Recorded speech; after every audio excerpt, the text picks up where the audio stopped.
Debate, the Honourable Member for Saanich Golfo. Thank you, Madam Speaker. I begin by thanking my honourable friend and from the neighbouring riding of Victoria and welcome him to this place as a new Member of Parliament.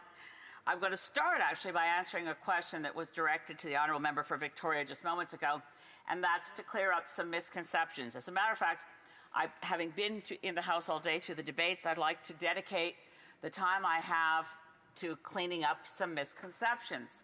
So first one is British Columbia's exports of coal. 95% of the coal produced in British Columbia, which is 95% of the exports, is metallurgical coal. So it is designed for purposes that do not include direct burning, do not produce electricity, and have a different kind of greenhouse gas footprint entirely from thermal coal.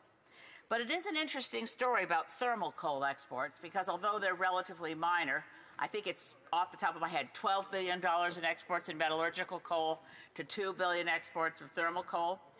The thermal coal exported from BC is kind of an interesting story. It comes from the United States. It's shipped up through and over the roadways through, I think the Honourable Member, it would be through South Surrey, White Rock, and over to the Port of Vancouver, where there's tremendous concern locally because the coal dust contaminates the air and is an air pollution problem and a health issue. For those and other reasons, I suppose it was, that the Liberal Party platform in 2021 promised to end the exports of thermal coal through the Port of Vancouver. So you might have wondered, as I explained the situation, why it is that thermal coal comes by road up from the U.S. just to go to the Port of Vancouver for export. And that's because all down the western coast of the United States, shipping thermal coal to Asia has been banned for climate reasons. But Canada is very accommodating, takes the thermal coal from across the United States, takes it to the Port of Vancouver, and ships it to China. We did have a bill before this place, Bill C-33, which was at the point of third reading when it died on the order paper January 6th, that would have lived up to the Liberal election promise of 2021 to ban the export of thermal coal from the Port of Vancouver. I hope to see this bill reintroduced at some point. It had a lot of other measures that were important for coastal communities in British Columbia, as well as for rail safety.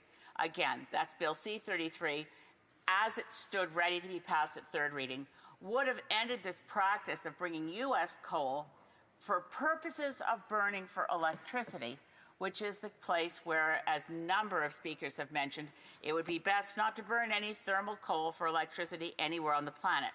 It still, until recently, was the cheapest, certainly is the cheapest of the fossil fuels. It used to be the cheapest way to produce electricity, but that's no longer the case. Solar panels produce energy far more cheaply, produce electricity more cheaply than coal, and without the side effects of global warming and immediate health effects. As a matter of fact, the reason that the province of Ontario took the steps years ago to ban burning coal for electricity was for reasons of human health, to reduce hospital visits for people who suffered from asthma and hospital spikes that occurred during smog days.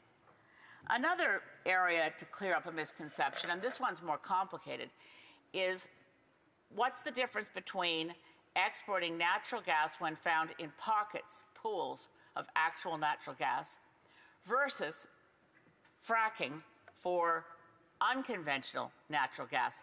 It's kind of like the difference again, when we go unconventional, there are more emissions. So if you had, like in the old days of, imagine the Beverly Hillbillies for a moment and the shooting up of oil out of the ground and how happy Jed Clampett was. We don't have oil like that anymore. It's harder to get to oil, so there's that return on investment on oil that has to do with energy invested to get the oil, and we're down to the place of diminishing returns. So by the time you get to bitumen, you have to put a tremendous amount of effort into getting the bitumen out of the ground, and that's been done in the oil sands.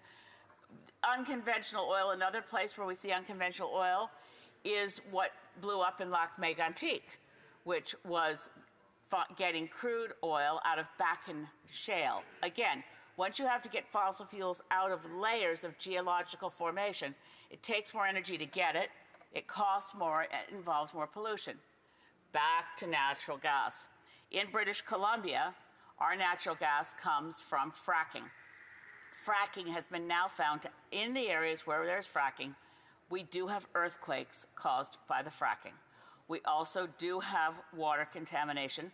The composition of the water that's injected deep into breaking up the fractured gas that occurs in areas of British Columbia, as well as other areas where fracking produces natural gas, but not the same impact on climate as the natural gas that was found in pooled natural gas. Fracked natural gas, because it's fracturing different layers geologically, has a tremendous volume of what are called fugitive emissions, methane emissions. And methane is a far more powerful greenhouse gas unit for unit than carbon dioxide. So fracking natural gas, while some people here, and well-meaning I know, have referred to it as a transition fuel, conventional natural gas could be called a transition fuel. Unconventional natural gas, as in fracked gas, is not a transition fuel when examined by experts like David Hughes and others in looking at what is the carbon footprint for the whole cycle of producing fracked natural gas that has the same carbon footprint as coal through its whole life cycle because of the fugitive emissions, because of the methane released in the fracking.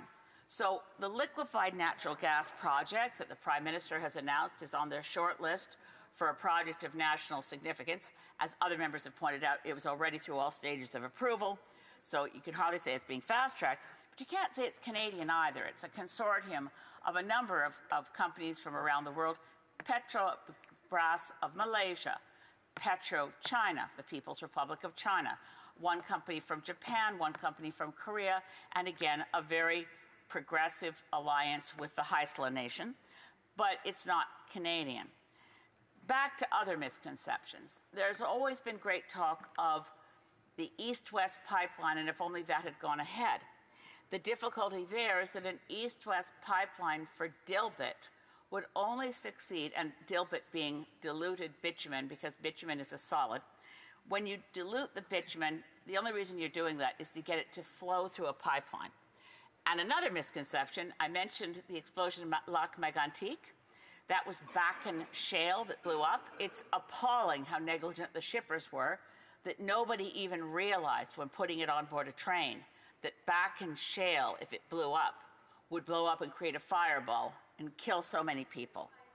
Bitumen put on a train is 100% safe. Solid bitumen, when loaded into a train car, could fall off a high cliff and crash on the cliff below. It would lie there like a lump. You couldn't set it on fire with a blowtorch because it's a solid. It's a tar.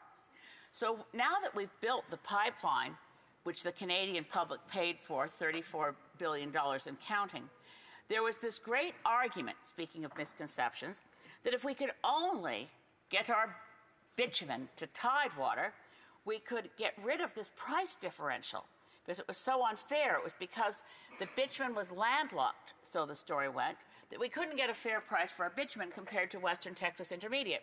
If anyone's looked lately at the price, you'll find, having gotten bitumen to Tidewater, we're not getting paid more for it. That's because bitumen isn't even syncrude. It's not synthetic crude. It can't go right into a refinery.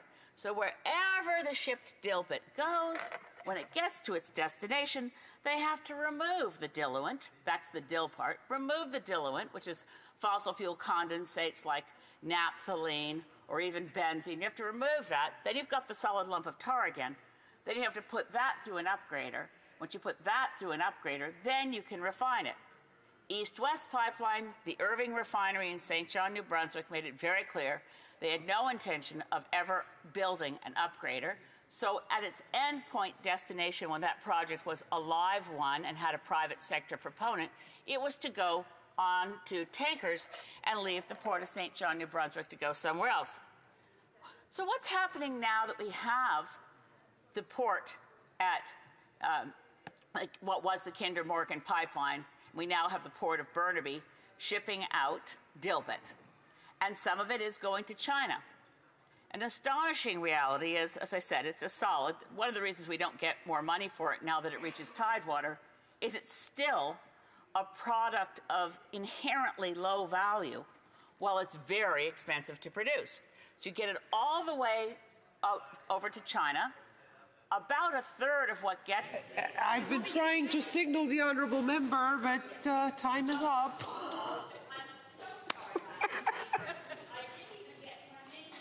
Well, I wish I could. The honourable member for Central Newfoundland. Thank you, Madam Speaker. I'd like to ask the member from the Green Party, does she know what her own carbon footprint is in travelling from British Columbia to this place in a year, Madam Speaker? And how much of that could she save? Would she consider doing horseback or even walking from British Columbia to here, Madam Speaker?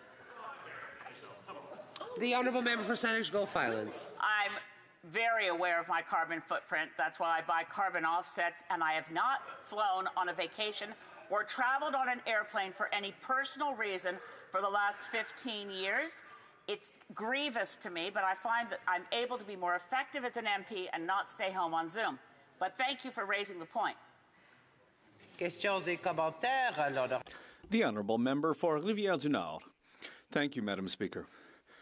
Madam Speaker, I'd like to thank our colleague from the Green Party for her speech, and I am aware of her expertise in this area. I'd like to hear her thoughts on one aspect. If we say, yes, fine, we'll get rid of the greenhouse gas emissions cap, if we just let things go, we have the same situation we've had in previous years, and we set aside the Paris targets. If we do all that, what's going to happen? In her opinion, what will be the consequences for all Quebecers and Canadians if we give up the way the Liberals are suggesting we should? I'd like to thank my colleague from the Bloc Québécois from Rivière-du-Nord. The consequences would be truly serious. UN scientists are clear and united in their opinion. There is a threat that human civilization could end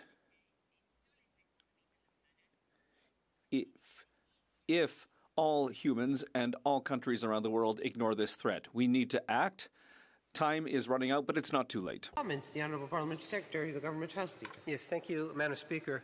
I'm interested in getting the Leader of the Green Party's opinion on two things.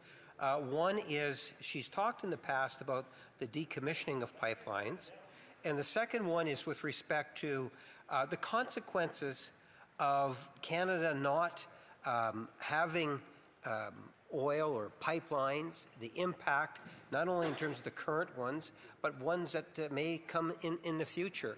And I'm thinking specifically on the issue of jobs and government revenues, whether it's federal or provincial. For Saanich Gulf Islands. Thank you to the Honourable Deputy Government House Leader. I'm not certain of the question, but I'll say this. We know that we're facing something that's not easy. It's time to stop sugarcoating it. Whenever I hear someone say the economy and the environment go together, I heard over the years many Liberals say this, and I always had the picture of the people of the economy and the environment going together like Thelma and Louise with their hands clasped over the edge of the cliff. The decisions we need to make now are not easy, and the longer we procrastinate, the harder those decisions get. As a result, we need to figure out how to decarbonize quickly, but while building those sections of our economy that stand to benefit. New technologies, the ability to have a 100% renewable energy electricity grid, east-west, north-south, will drive a lot of economic growth in this country. It is possible, but it doesn't happen without making some very tough choices, like keeping in place the emissions cap. Questions et commentaires. The Honourable Member for Calgary, Fort McMurray Cold Lake. Thank you, Madam Speaker. It's hard to know where to begin with the speech that was just delivered by the member from the Green Party, who took her entire time to just spread a lot of misinformation and untruths about Canada's driving industry. Canada has an abundant series of natural resources. we have an opportunity right now where we can either choose to continue developing our natural resources or we can leave it in the ground. We know that her opinion is she wants to leave it in the ground. The challenge is Canada is importing 500 million barrels of oil every day. So the choice is, do we want Canadian oil or do we want dirty dictator oil? So what would the member prefer? The honourable member for Sandwich Gulf Islands. Well, my honourable friend for Fort Murray Cold Lake, I don't think I said a single thing that represented misinformation, but the position of the Green Party is we should not import any foreign oil. We should use only Canadian oil and only Canadian fossil fuels as we conduct a phase out and a phase down. That only makes sense. By the way, dictator oil, people point to Saudi Arabia.